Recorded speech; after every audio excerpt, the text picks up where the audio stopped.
တော့ဒီနေ့ chapter 3အနေနဲ့ပြောပြပေးသွားမှာက I ဆိုတဲ့စကားလုံးလေးနဲ့ပတ်သက်ပြီးတော့ပြောပြပေးသွားမယ်။သူ့ကိုဘယ်လိုအတန်းထွက်လဲဆိုတော့ EYEI ဆိုတဲ့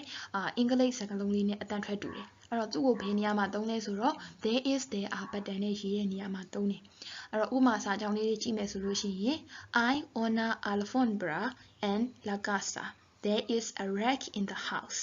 I on arbol and el jardín. There is a tree in the garden.I dos vasos and la mesa. There are 2 glasses on the table. I 3 libros and el piso. There are 3 books on the floor. ဒါဆိုလို့ရှိရင်ဒါက I ရဲ့သူရဲ့simple sentence ရေးတဲ့ပုံစံပေါ့နော်အဲ့တော့ question form နဲ့ရေးမယ်ဆိုလို့ရှိရင်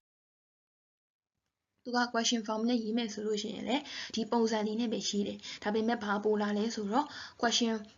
form ဖြစ်တဲ့အတွက်ကြောင့်မလို့ question mark လေးတော့ပို့လာတာပေါ့နော်ပြီးတော့ရင်သူ့ရဲ့အတန်တုံးကအနိမ့်အမြင့်ကွာသွားမယ်အဲ့တော့ဒီမှာသူ့ရဲ့ question form ကကြတော့အရှိမလေးတစ်ခုထည့်တယ်အနောက်မှာလည်းတစ်ခုထည့်တယ်ပေါ့နော်အဲ့တော့ဥပမာစာကြောင်းလေးကြည့်မယ်ဆိုလို့ရှိရင် I honor lampara azul and la casa there is there a blue lamp in the house နောက်တစ်ခု I on libro and el baño is there a book on the bathroom I on hotel and la ciudad is there a hotel in the city I on a mesa madron and el cuarto is there a brown table in the room လို့ပြောတာပေါ့နော်ဒါကသူကအဓိပ္ပာယ်လေးတွေကလွယ်လွယ်လေးပဲရှိလို့အင်္ဂလိပ်လိုပဲရွတ်ပြသွားတာပေါ့နော်ဒါဆိုလို့ရှိရင်ဒါကသူရဲ့ question sentence တွေကိုဘယ်လိုရေးလဲဆိုတဲ့ပုံစံကိုဥပမာပြပေးထားတာပေါ့နော်နောက်တစ်ခုကဘာလဲဆိုတော့ negative form ရေးမယ်ဆိုလို့ရှိရင်သူက I ဆိုတဲ့စကားလုံးလေးရှိမှာ no ဆိုတဲ့စကားလုံးလေးကိုထည့်ပေးလိုက်ရင်ဒါက negative form ပြောင်းသွားပြီဒါကိုဥပမာနဲ့ကြည့်မယ်ဆိုလို့ရှိရင် No hay luz en el baño. There is no light in the bathroom. No hay teléfonos aquí. There are no telephones here.